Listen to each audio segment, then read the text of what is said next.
Yeah. Ow! Yeah. Y'all think too small, I got big dreams. You just starting, I'm way ahead at the end scenes. Started reading and dodging all of the quick schemes. Money like your Spotify, boy, I got 10 streams. And I'm still looking for more. My people, they got a soar, I'm putting that on the Lord. Ain't accepting, ignore, just kicking down all the doors. Guarantee you, boy, if I ask for it, it's gotta be real big. I gotta make it just for my kids, and for their kids, it's kids. That's wealth, years and years. Promise my brother, soon as he out and finished his bid, we finna do it bigger than anybody ever did. The odds is real big, jobs that's real big. Satan trying a little, my God is real big. Stayed up on the grind and the cards is real big. I gotta do it big, the only way that I can live. And I promise I'm trying to. Before you count me out, homie, let me remind you, they was blocking the shine. Now I think it's my time to. Counting them dollar signs like lights, they'll blind you. Let me rewind to back when I was broke and I couldn't acquire 2 cents, and now I got 2 rents. They was sleeping on me, homie, must have got too big. Call my phone, I be like, who this? Damn right, hell yeah, I'm brand new. Smell like can too. I'm fresh forever like canned food. Try and tell me what I can't do. I wanna see the world, my vision on Shamu. That mean I got goals that's real big, foes that's real big. Y'all offer too little, sorry, my soul is real big. Coming into the ring with blows that's real big. I gotta do it big, that's the only way I can live. I gotta do it big. I gotta do it big. I gotta do it big. Gotta do it big, that's the only way to live. I gotta do it big. I gotta do it big. I gotta do it big. Gotta do it big. That's the only way to live. Come on. Yeah, come on.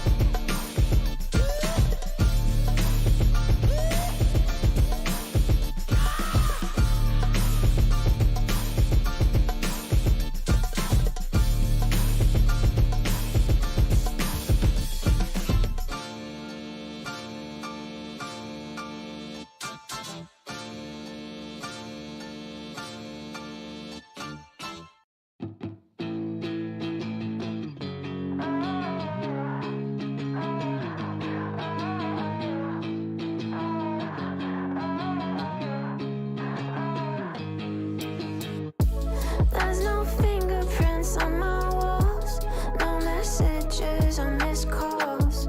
Didn't even care to say goodbye. Guess I pushed you over the edge. Maybe we're just too different. Maybe it was all in my head, in my head. We were perfect, now it's dead, but you're still ringing in my head. We were golden, now it's lead. May you be my last regret.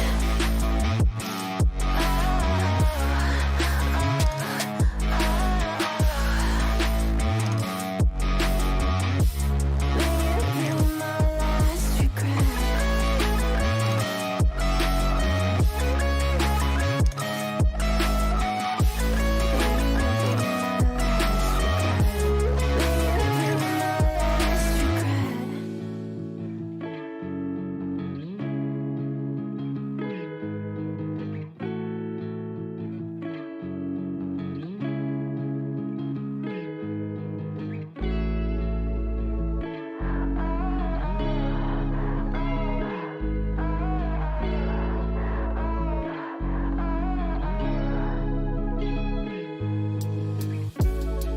Just wanted to get to know you.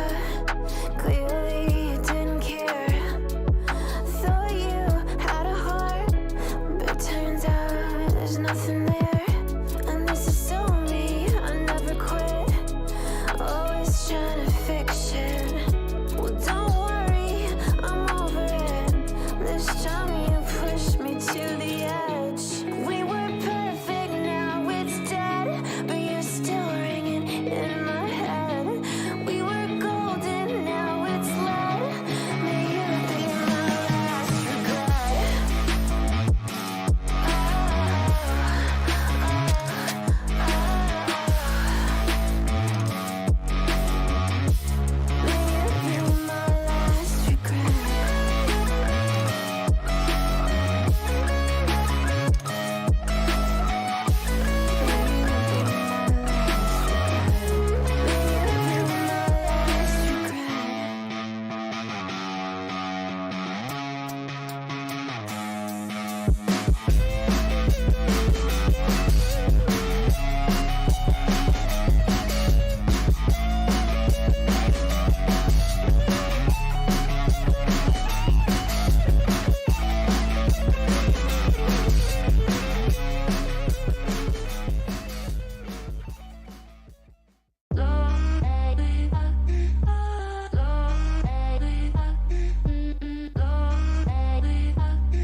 Cover me in colors I can only see with you. I'd be better with another, but I always pick you. I try my best to fight it, can't deny it. Touches diamonds, and you're probably the reason that I'm so messed up too. I can't stop it, it's ugly but honest. Got me tripping for the way you say my name, say my name, say my name. Could count the ways you drive me so insane, but when you call I still fall back into your game. Play the game, play the game. Wrong can still be right. People wanna tell me all the time that someday my prince will come, but if this ain't love then I don't want it. I don't want it. I don't want it. Hands are in my denim, but your heart's not with them. Tearing up the thought of all the pieces missing.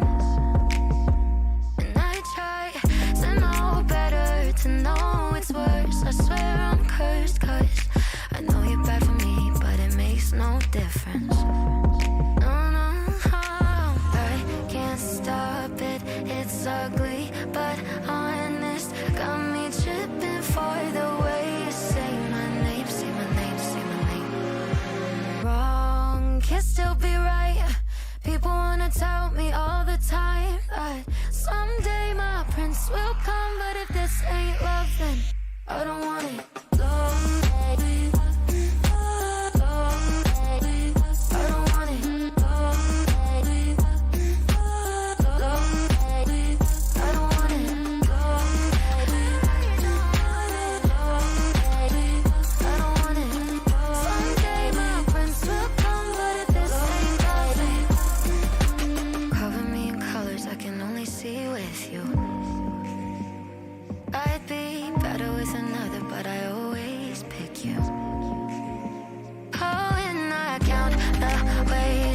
Drive me so insane, but when you call I still fall back into your game. No, no, wrong can still be right. People wanna tell me all the time that someday my prince will come, but if this ain't love then I don't want it. I don't want it. Someday my prince will come, but if this ain't love then I don't want it.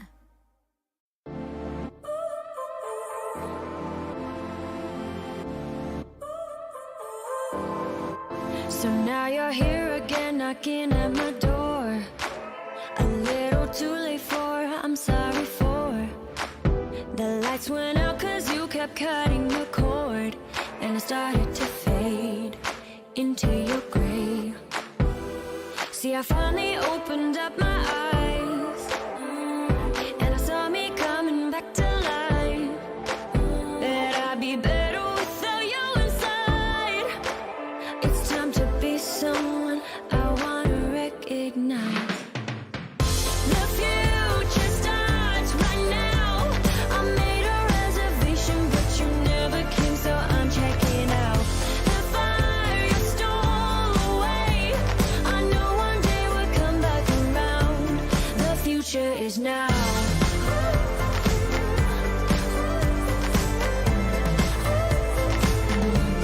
The future is now.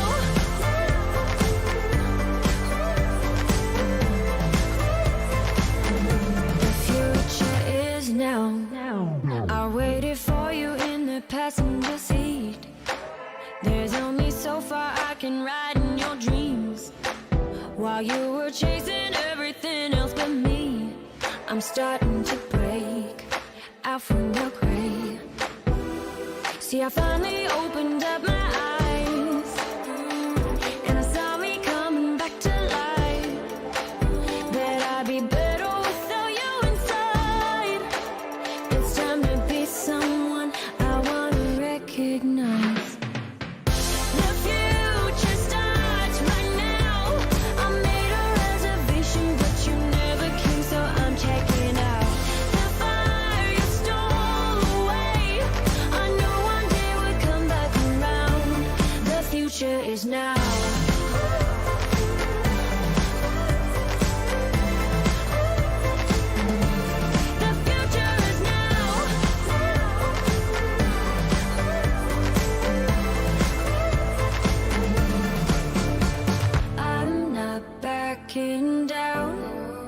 'Cause the future is now, not backing down. 'Cause the future is now.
Hello everyone, we are here for a special occasion where we will reveal the future of Rainbow Six Esports. I am Anne, and today I'm joined by Intero. This is your first time in the EUL studio. How are you feeling today? I feel great. It's always nice to be back in Paris. I haven't been here since the majors, about 4.5 years ago. It's my first time actually stepping foot in this studio. I get to see it on TV all the time, but to actually be here in person is great. Though I will say it looks a little bit different than it usually does, Anne. But it's for a special reason, because we have a lot of information to share today.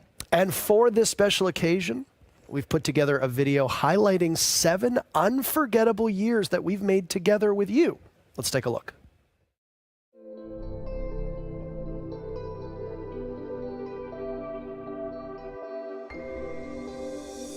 Here today, the top 2 teams from Europe and from America. Diffuser down with 30 seconds. Bouncy's going to find 4, but Pengu says no. Penta are your first PC Pro League champions.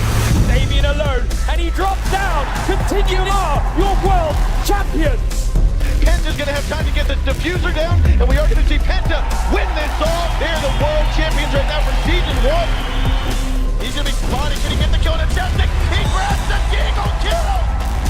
It's now Bobby, it's all up to him. And a 1-on-2, Julian and Wag. Can he get it? Bobby's gonna dip around the grid, he won't get it.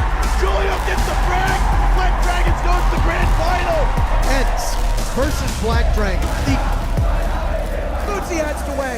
You call them Ents, we call them champions. Ents takes year 2, season 3.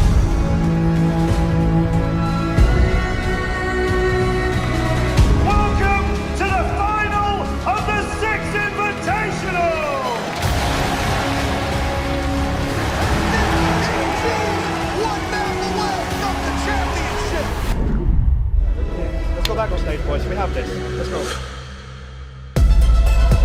Diffuser in a position where they'll have to see when the Hibana goes through. One will cover the doorway as they start to diffuse. Pengu goes for 1 on the Young. Can he go the second? They're often known as the best team in the world. We are in Atlantic City. Tentando caçar com tudo. E o consegue levar um round. A Team Liquid vai sendo campeã da Pro League. Parry! Close to getting the victory, and he goes down. G2 will take the win. Two-time world champions!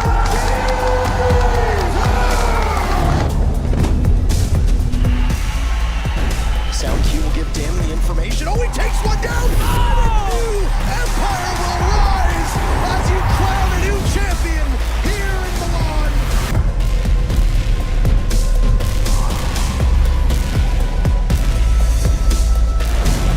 Two kills, 3 for Shepard, and the Empire strikes back!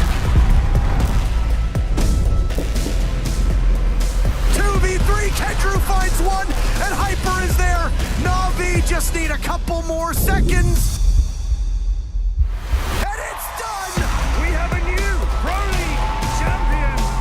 It's Na'Vi!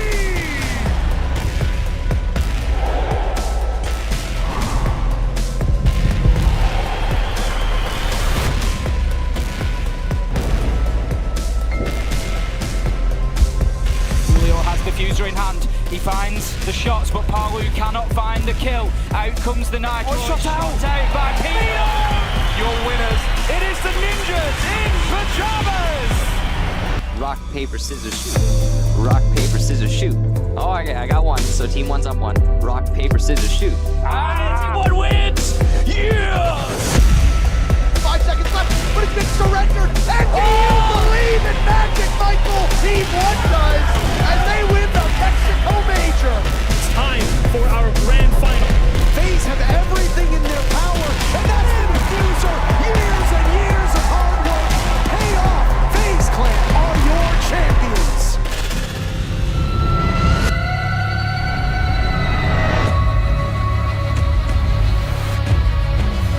All he has to do is stop joystick. 2 seconds left. There's multiple people looking, but always has the insurance policy. Empire come so close before, but they've fallen short and they'll do so again. TSM are your 6th Invitational 2022 World Champs.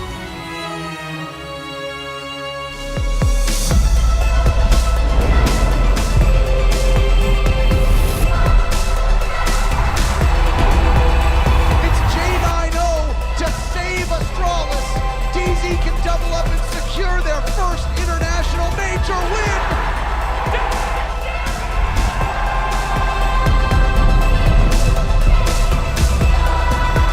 Yesterday they took the crown from LA. Today they take the kingdom from Blacktown. Rogue EU winners of the Berlin Major.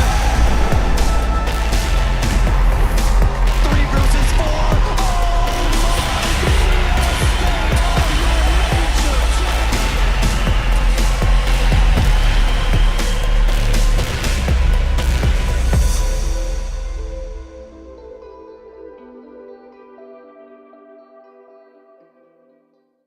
You know, no matter how many times I watch those kinds of videos, I still get goosebumps. And having been there for all of it, it's crazy how just a couple minutes can bring all those memories back. And honestly, that's why we love esports. It's for the hype, it's for the storylines, and it's for the memories that we make. And I'm going to put you on the spot because you've been watching for quite a while. You've been involved for quite a while. If you had to pick a single moment that means the most to you, which one would you choose? That has to be the first ever Siege tournament that I watched, which is the S6 Invitational 2018. I mean, the interrogation, which was very surprising, all the celebrations afterwards. I really, really enjoyed that event. And I want to put you on the spot now as well. Do you have a favorite memory out of all these years that you've been working as well? 2018 SI is just such an easy one to pick, right? For me, it was a huge moment too, but because you picked it, I have to pick something different. So instead, I'm going to go with the 2020 SI. But to me, the one thing that stands out the most, and I get chills right now, like I'm getting goosebumps just talking about it, was when Space Station seemingly got brought back to life, when the crowd and the audience pulled out their phones and turned on their flashlights, simulating the night sky and the stars in the sky. It's just that level of spontaneity only comes from a crowd and it only comes from a LAN. It is time to make new memories though, because we have a video to introduce the future of Rainbow Six Esports. Welcome to the future of Rainbow Six Esports. As we're about to start year 8 of Rainbow Six Siege, today we will share with you some exciting changes to our global esports circuit. Starting in March 2023, we are taking our global circuit in an even more granular direction with 9 regions. Europe, North America, Brazil, Hispanic Latin America, Japan, South Korea, Asia, Oceania, and MENA. The new global circuit is based on a hybrid approach that combines both closed and open components. While we are still fine-tuning the details for the regional programs in Asia, Oceania, and MENA, we can already share that Europe, North America, Brazil, and Japan will each have a closed league with up to 10 teams. South Korea and Hispanic Latin America will each have a closed league with up to 8 teams. In addition, during each stage, all 9 regions will have open qualifiers. Combined, the closed leagues and open qualifiers will determine which teams qualify for the 6th major at the end of each stage. Each competitive season will run from March through the following February. Stage 1 will run from March to May across all regions and will be concluded by an extended 6th major in May. From June to August, an off-season will offer teams and players time to regroup, rest, and prepare for Stage 2. Stage 2 will then run from September to November, with a second extended Six Major organized in November. From December to February, there will be a second off-season as teams and fans start to prepare for the Six Invitational in February. With 9 regions sending teams to each Six Major, we've extended the format of the event, which will now include an additional phase before the group stage and playoffs. Teams will have 2 possible ways to be part of the 16 teams that will compete in the group stage: by finishing in the top teams of the regional closed leagues, which will directly qualify them for the group stage, or by fighting their way through the regional open qualifiers and the play-in phase in order to qualify for the group stage. The top 8 teams from the group stage will qualify for the playoffs to decide the champions of the Six Major. With more regions represented in each event and some teams coming directly from regional qualifiers, the extended Six Majors promise exciting cross-regional matchups and spectacular storylines. Each regional program in Six Major will continue to tie into the global race to score points to qualify for the Six Invitational, the pinnacle of the competitive year that gathers in February the 20 best teams of the season to crown the Rainbow Six Siege's world champions. The Six Invitational is a celebration of the best of Siege, and for this reason, only teams that showed sustained performance throughout the entire season and that scored the highest points in the global standings will be honored to participate in the SI. We can't wait to share more details with you soon at the next Six Invitational 2023. Stay tuned and don't miss our next update on the new era of Rainbow Six Esports. That's an incredible amount of changes that have been packed into one video, and you might have some questions about some of the things that you saw. I know that I do. Well, the good news is that we've got 2 great guests here to help debrief some of the things that you saw. Wei, you join us all the way from Ubisoft Montreal. You're the esports director working on the development team.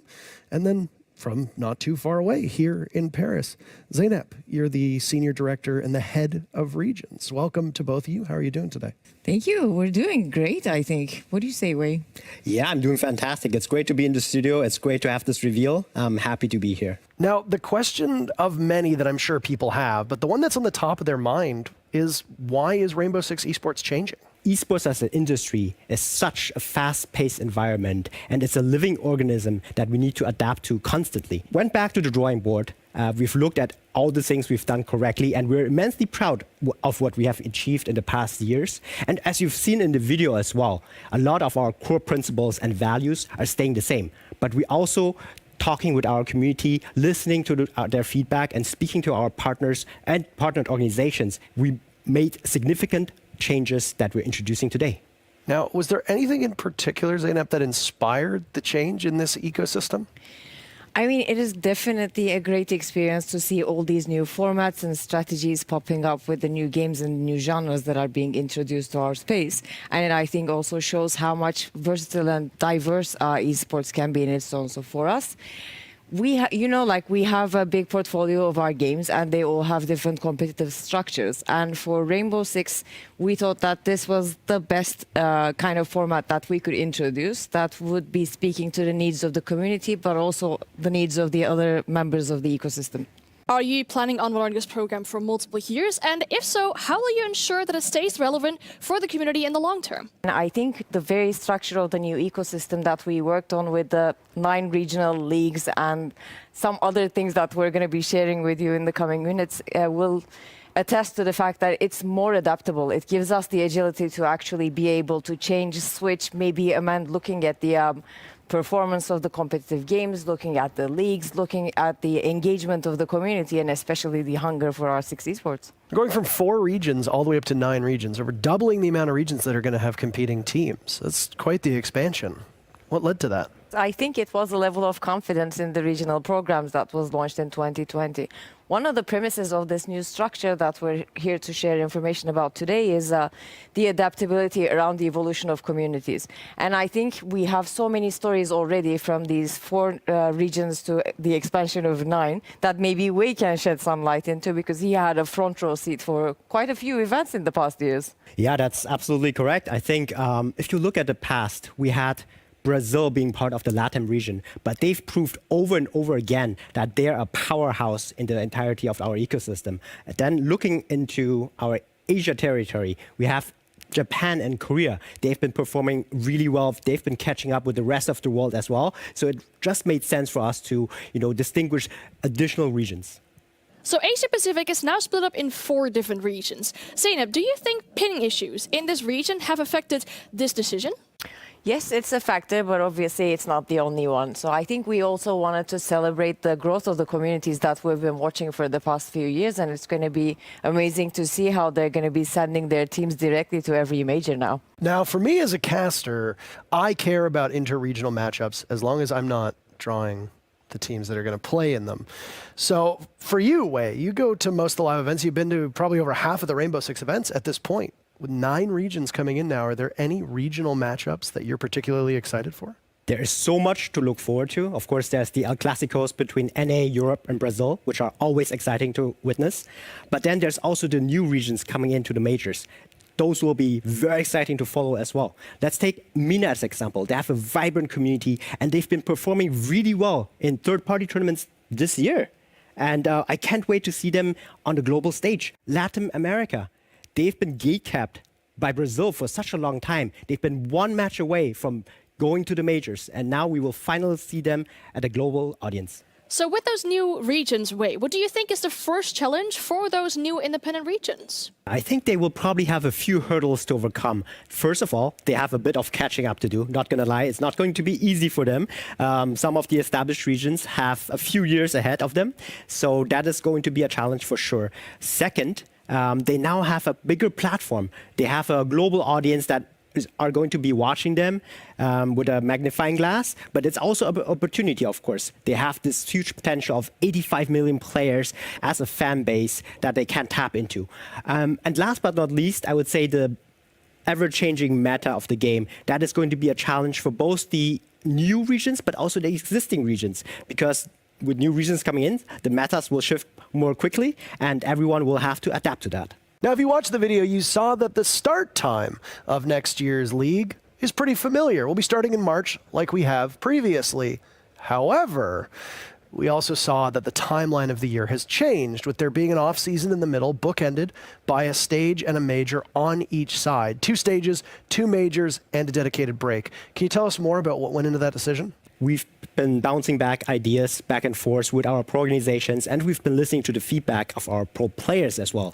And a lot of what we heard is that they need a proper break in the year to rejuvenate and to regroup, but also to rethink their strategies, right? So that is very important to us, and that is the main reason we decided to have 2 stages now instead of 3, having a proper break in the summer and a proper break in the winter before the 6th Invitational. So it sounds like if the goal is to allow the players to rejuvenate, to take some time off, find themselves, do whatever they want with their time, that you're hoping that by reducing the quantity, it's going to improve the quality. Would you say that's accurate?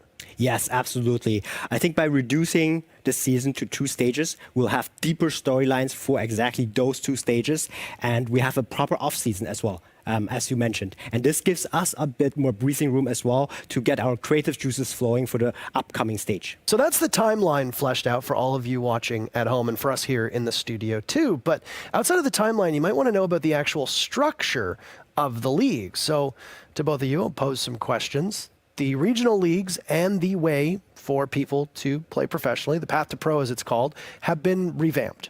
Are you comfortable telling us more about it? As you both know, the conversation between closed leagues versus open leagues has been a one for ages. So what we've been trying to do with this new system is to take best of both worlds and create a hybrid model where we already have closed leagues, but at the same time we have a Path to Pro component with open qualifiers for all regions, for all majors.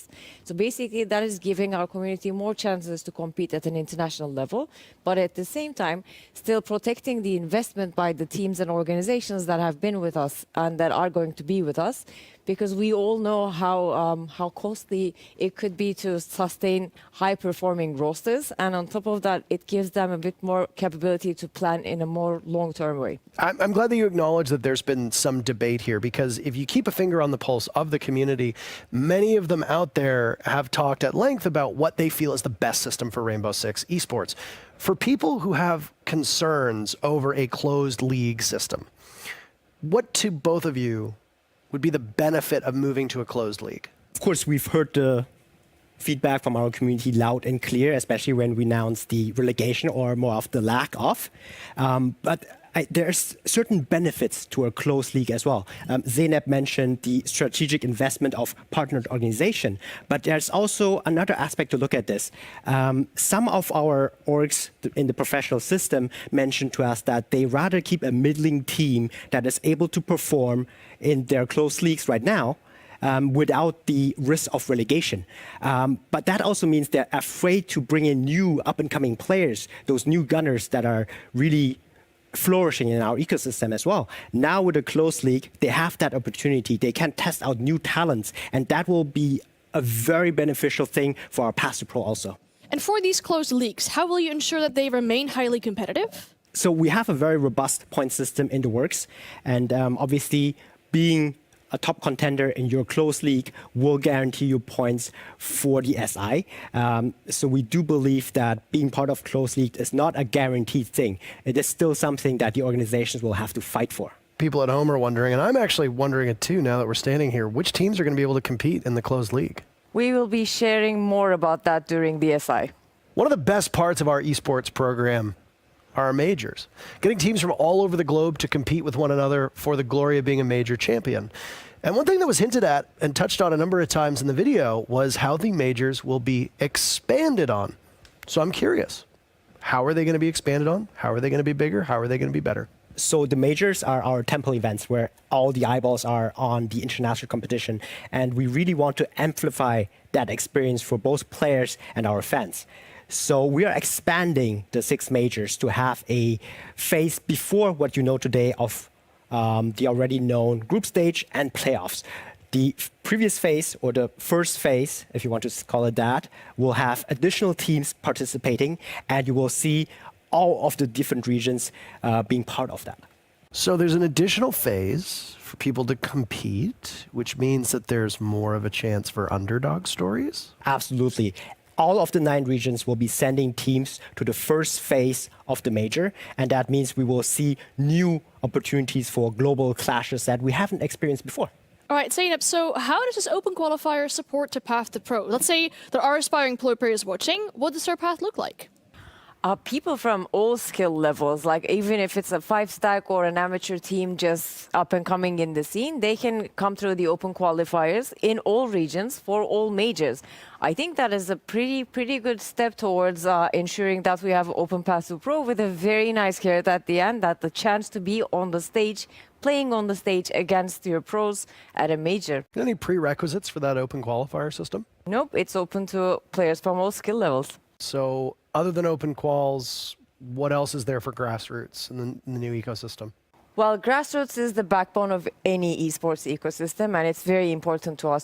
This year, we have launched a tournament platform that allowed people and allowed community members to easily access licenses to organize their own tournaments as well. And on top of that, we do have a number of grassroots initiatives that are tailored according to regional specificities on a global scale. So wait, performing at these 6 majors will be a huge factor to qualify for 6 Invitational, I assume? That is absolutely correct.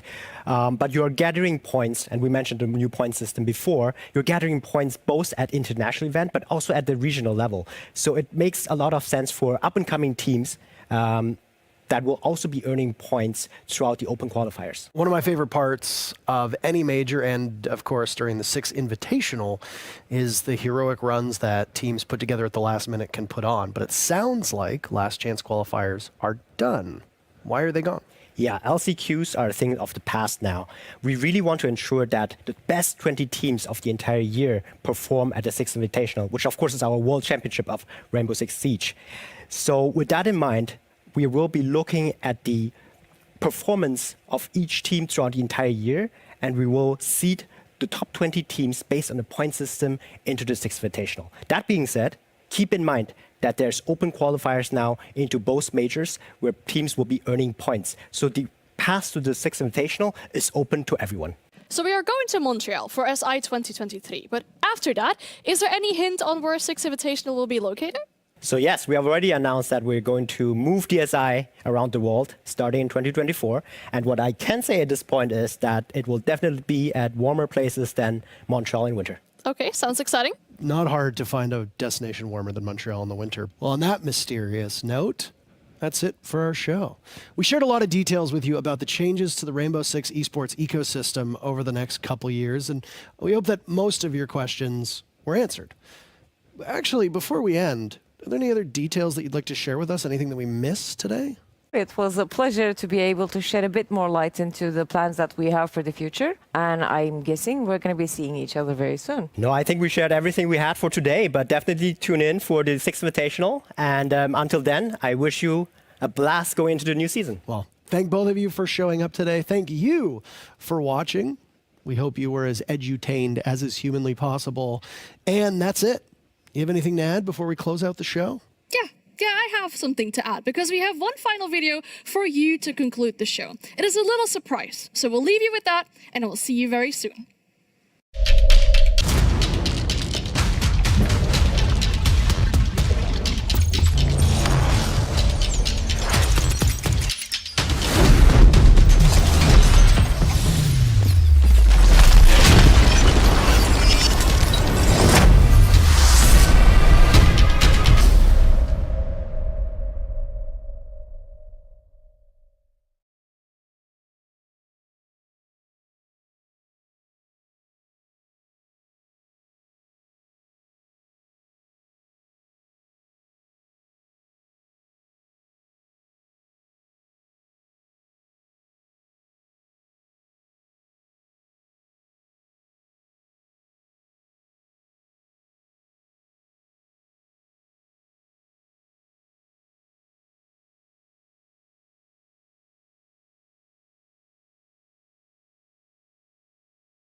Der Krieg in der Ukraine nimmt eine Wendung.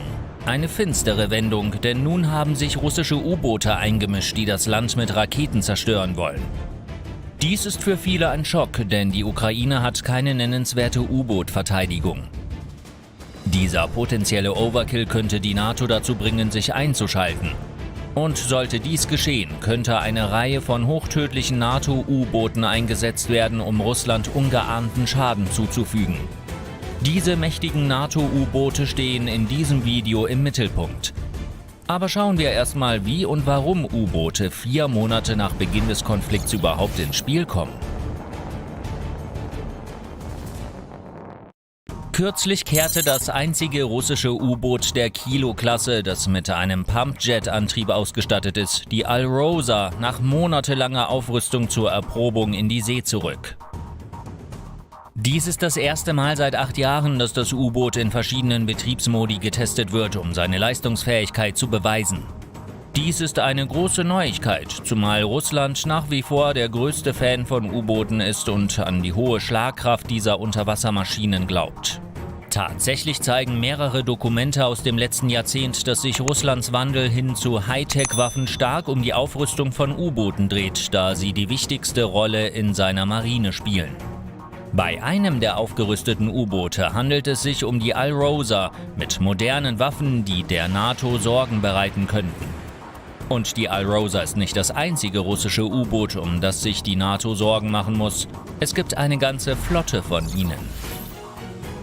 Russland hat etwa 20 U-Boote der Kilo-Klasse, Geschwister der Alrosa, bereit für den Krieg. Diese 230 Fuß lange U-Boot-Klasse wurde 1980 eingeführt und hat seitdem eine steile Karriere hingelegt. So steil, dass Russland sie über 4 Jahrzehnte lang in Dienst gestellt und in jedem Jahrzehnt aufgerüstet hat, um mit der Zeit zu gehen. Die bedeutendste dieser Aufrüstung war vielleicht die Einführung der 3 M14-Kaliber Langstreckenraketen. Diese Raketen können Ziele aus einer Entfernung von mehr als 48 Kilometer in Sekunden schneller auslöschen. Und zwar dank einer Höchstgeschwindigkeit von Mach 3. Das ist schneller als jeder aktuelle Kampfjet. Eine solche Rakete ergänzt die nützlichen, aber in die Jahre gekommenen Fähigkeiten der über 40 Jahre alten U-Boote. Insbesondere den 6- oder 7-blättrigen Propellerantrieb. Reichweite über 13.000 Kilometer, Höchstgeschwindigkeit bis zu 17 Knoten. Aber bei der Alrosa, die derzeit getestet wird, ist das anders. Sie verfügt über einen Pumpjet-Antrieb wie die atomgetriebenen U-Boote der Borai-Klasse mit ballistischen Raketen.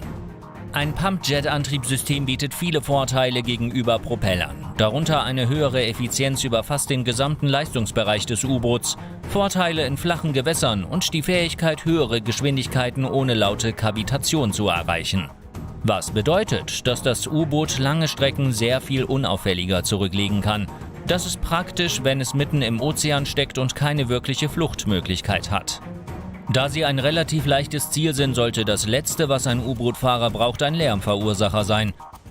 Deswegen wird wohl die Alrosa und nicht eines ihrer Geschwister für eine mögliche Reise in die Ukraine reaktiviert. Der Grund für diese Reaktivierung, lange vor dem aktuellen Krieg in der Ukraine, bleibt jedoch unklar. Anscheinend wurde die Entscheidung durch die Folgen des Konflikts getrieben, denn die Ukraine ist eine Kraft, mit der man mehr rechnen muss, als jeder vorhersehen konnte. Kaum einer würde damit rechnen, dass sich die NATO in einen europäischen Krieg wie diesen einmischt. Und da ein Eingreifen in Sicht ist, wollen wir uns nun die U-Boot-Flotte der NATO ansehen. Im Moment scheint Russland in 2 Weltmachtkämpfe verwickelt zu sein. Erstens Russland gegen die USA, zweitens Russland gegen die NATO.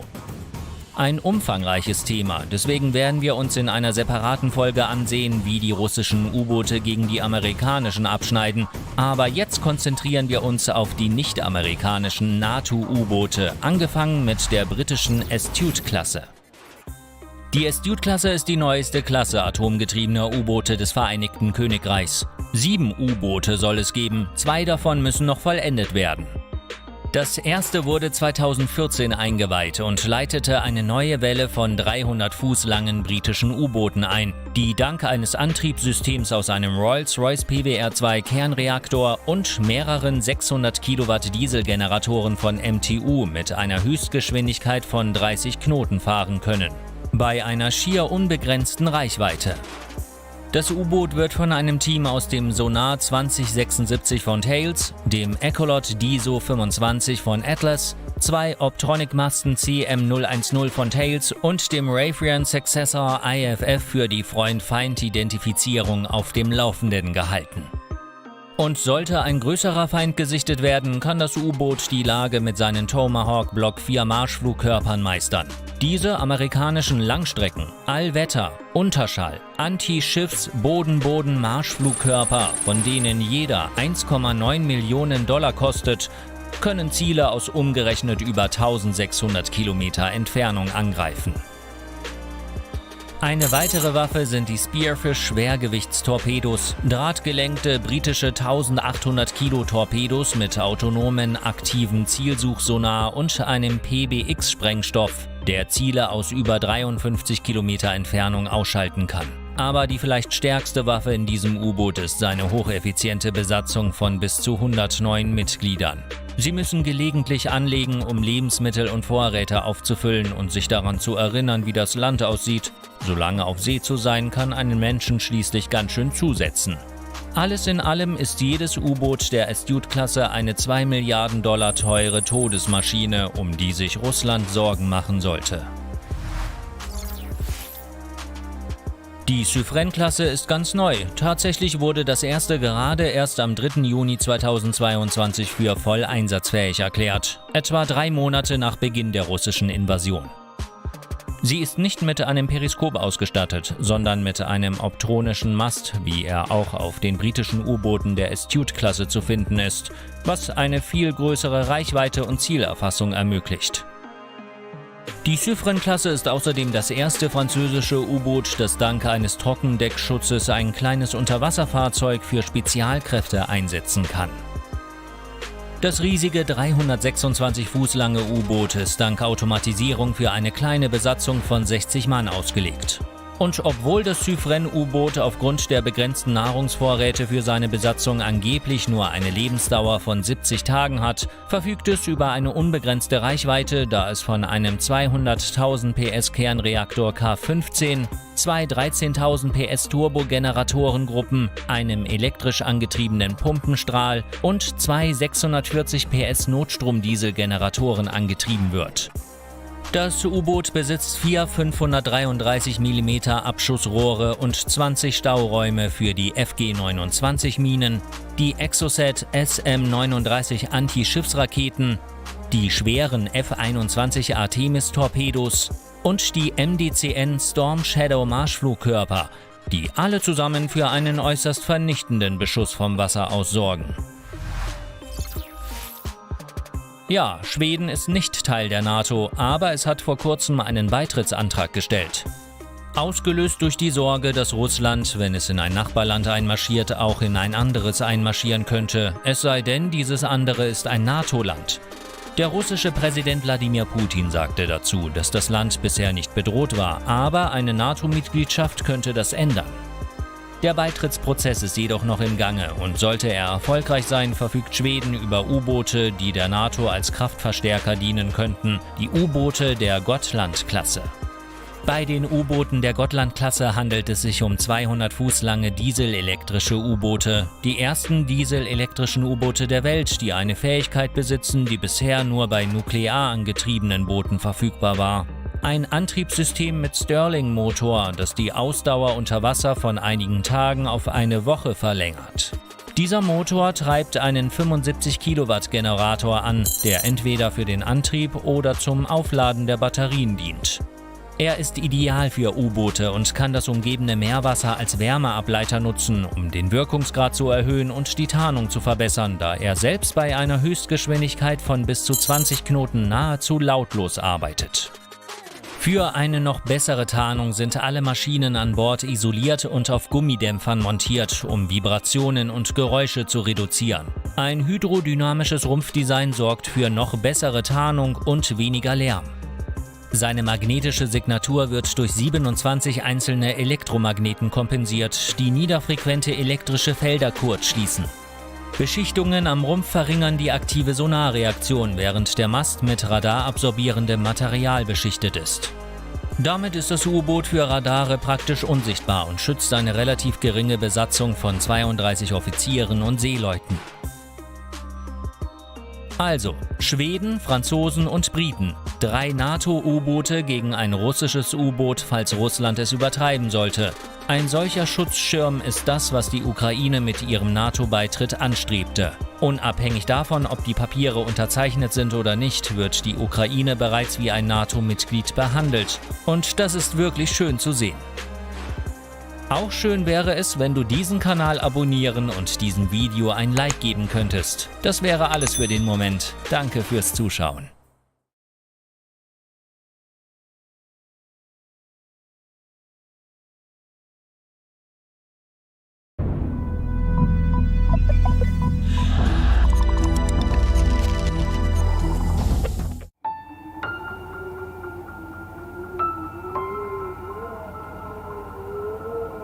Das Polarmeer an Russlands Nordküste.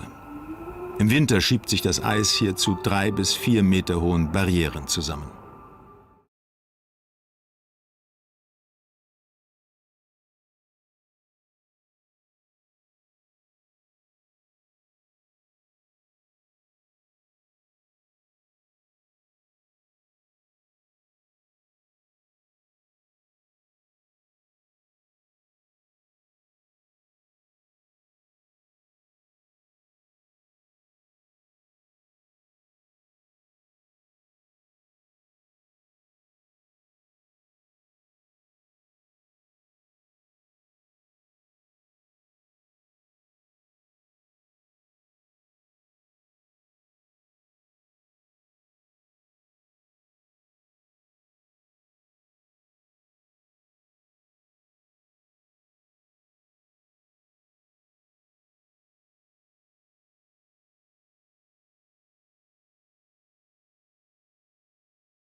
He's just turned around and absolutely murked him. He's just dashed for the wall, Ollie, and he's just been binned.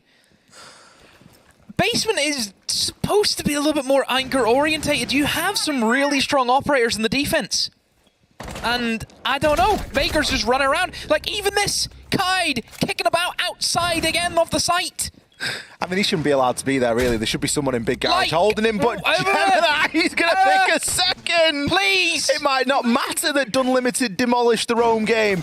They may be about to fall here. The diffuser has been surrendered. Rorik going to be playing the hatch from above, does have a nade. IWI is able to swing and pick up the kill. Gemini, you can't push your luck that far, my friend. C4 goes out, isn't going to land. The diffuser can be recovered here, and there's 30 seconds in which to do so. Dora hasn't got the easiest task here. We are seeing Dunlimited split, though. Rorik is going to go for a bit of an approach down blue, and Dora knows exactly where he's coming from, pings his head. How much info has he got as to the location of IWI? IWI going to make his way in, place the air jab out there perfectly. Is it going to save him? The answer, no. A scrappy round, back and forth round, and a lot of questions there, Demo. Both sides really fumbling the bag. Get me out. Get me out. Round two, end of round two, dropping the GMO. I don't want to be here. Is this pressure getting to these players? Already? Because there's a lot on the line here. Let's not forget. I don't know where to begin. I don't know where to start. Right. Basement, supposed to be a little bit more anchor orientated. Free roamers for whatever purpose. All of them get binned. They get 1 kill back. 4-2 advantage. 4-2 advantage. And we've mentioned before how good Unlimited are from the front. And then there's, again, there's another roamer, another guy out of the bomb site. It's a Kaid who finds one guy in trench who then walked into big garage without that person knowing that there's a guy outside a site. He then dies. It's a 2v2. Kaid still doesn't go back into site. Gets picked off by another. 1v2 for Dunlimited. And then what do? They separate. And they give Dora individual 1v1s. Nomad, I'll be honest, that was a very poor 1v1. You've Nomad, you've Nomad trapped blue door, and then turned your back to connector, which is the only other place he can come from. What's that about? Am I losing the plot? No, there was time as well. There was time. Could be the pressure. Both these two teams have guaranteed €7,500, but the winner of this game goes on to guarantee themselves €10,000. So you also want to get the quals for invite as well. Exactly. It's not just the money; it is the open qualifier. So there is a lot on the line. At least we're getting a bit of a tour of Chalet. Yeah, kitchen now. Again, good sight whenever you know that Kaid's open. Can be good for tricking really both walls. You want to go for the top office ones or just for the site walls, by all means you can do so. I think Unlimited as well have kind of caught on to the fact that, hey, Kaid's actually been a very frequent pick for makers. That's bringing the Thatcher now. And Sakov, I think it was the Dokkaebi EMP grenades they were rocking last time. So yeah, better pick up just to assist them and alleviate any fumbling about trying to figure out where the Kaid Claw is. Just toss it down. That's the thing about Thatcher, the skill. It's just no skill involved. You throw it at a wall and it's going to work. Rorik could be looking for a bit of a nade over the top here. ADSs though. There isn't going to be anything immediately that's going to stop him, I don't think. We have questioned the information here for Unlimited before, but it usually has been pretty good. It's going to be a nade that's sent in for half wall, just to try and destroy a little bit of the floor in there on that top floor. Yeah, maybe seeing if anyone was going to be lingering in that position, get a free nade kill, but nope. Lolo a little bit more to the right side. You can see close on the door. He's actually waiting for someone to swing into the balcony, and then he's going to go for the run out and get an easy kill, you would expect, but unless anyone goes for the swing, he's going to be useless at the moment. There's the Thatcher EMP grenade. There goes the top wall. But however, Lolo, who can still play aggressive on this half wall, if he doesn't get naded out, he doesn't get pushed out, he can be a nuisance. Lolo's in a really good spot right now. There are still some drones up for Unlimited here. Around a minute left, they do need to start that secondary phase of fact-finding because there are a lot of bodies on this top floor that need dealing with. Lolo, maybe looking to play a little bit more aggressively here. He's got a perfect line of sight onto the breach as well, so he has to be dealt with here. Army going to take a ton of damage. He's left on 1 HP. Don't think he's actually going to successfully get that wall off for the time being. 2 kills come in as these top floor players start to deliver. IWI will swing in and find himself 1. That's the important player above dealt with, but damage now has been done. Hypex and Army left as the only 2 survivors. Hypex is trying to clear this top floor, but you get the feeling, Demo, that it's a little bit too late. There's only 20 seconds or so left on the clock here, and the players have since retreated down those trophy stairs. Hypex can push in all he likes here, but the inevitable will happen. Akwi and Sorry going to close things out there. Makers standing firm on that top floor, and uncharacteristically, we see Dunlimited really struggle there with that attack, Demo. Yeah, Dunlimited, again, we've mentioned before, basic attacks is what they're all about, and they do them well. That's the difference. You may think, oh, well, there's the basic team, but if you do the basics right, you are a force to be reckoned with. We know that from experience. Probably 2 things let them down. I would say hesitation to either or aggressively pushing the players above, or hesitating and actually playing more passive and letting the defenders actually walk into sightlines. It seemed as if that the attackers were swinging into them rather than the other way around. You have to remember about that site. It's very easy for the attackers to stop defenders playing vertical, because realistically the only vertical you can gain that is going to be of any use is going to be in that half-wall area that looks down onto the main breach. The second thing that really let Dunlimited down was, I think, just too slow.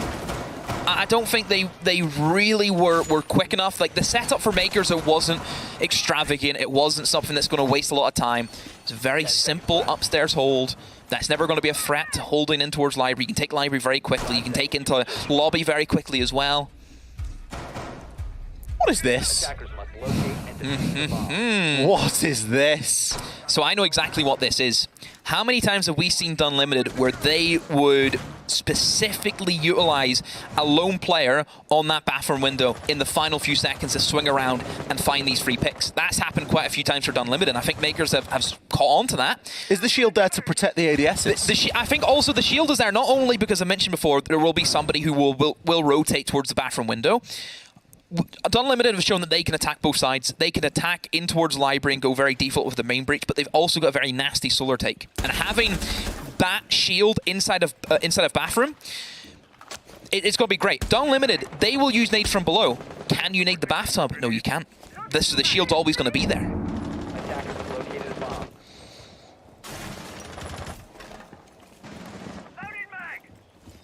We did see a fairly one-dimensional push last time from Dunlimited, and nobody's in the tub though, which does worry me. We are seeing a little bit more bite to this push. We've got a player on the solar windows. We've got Hypex just outside of bathroom. Lolo going to get taken out from double window. This is the Dunlimited that we know. Why can't they attack like this, Demo, when they're attacking into the kitchen? It's the same setup almost. I mean, I don't understand why there isn't anyone in the bathtub.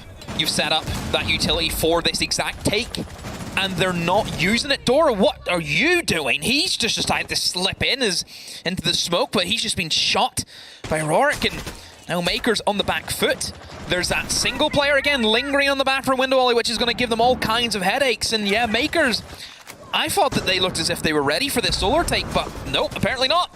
Clearly not. Sorry's going to put some good damage in onto Rorik and eventually find the headshot. Hop in through to the bathroom is going to cause a little bit of concern here for Akwi as he has to push on through. Gets tagged up from that main window, but it's going to be Sorry that takes the brunt from IWI. Oh, no. Akwi pushes round, finds one in solar. He knows that somebody's on main window. He has to hit this shot, but IWI holding the horrible head glitch angle is a little bit better. Pings him there. Dunlimited, where was that attack in round number 3? It's the same push. Fundamentally, there is no difference. I just have to question Makers. You've got to question the utility placement. I have to question Makers. The setup, I thought, was very smartly for that solar take. Getting a player outside a bathtub with a shield with 2 ADSs isn't easy. It's not an easy job. It's going to be a nightmare. It's getting the angles in. It's because you have to remember, if you're in the very far corner of the bathtub, you cannot be seen from bathroom window. So it is a blind spot, essentially. You can't be seen from solar windows. Yep. It's going to be one angle that you're basically fighting onto from the top of solar, or unless that guy jumps in bathroom window, which, as we know, is risky. I followed you into bathroom window a few times, fearlessly. You can't be... Whatever happens in the strat, you're not allowed to repeat on cast, because then people will know what to do against me, and I can't be having that. All I'm saying is, to be fair, if there was Stadium Bravo in this pool, if there was your favelas, all that, we'd be cooked. We'd be cooked. EP, yeah. If that was if we could see those maps be played in the competitive pool, not only would my rank stat be the best team in the world, but I think I'd be giving away a lot and couldn't help myself because I'd be saying, oh, that's what I can't say that. I can't say we do that. That's tricky, that.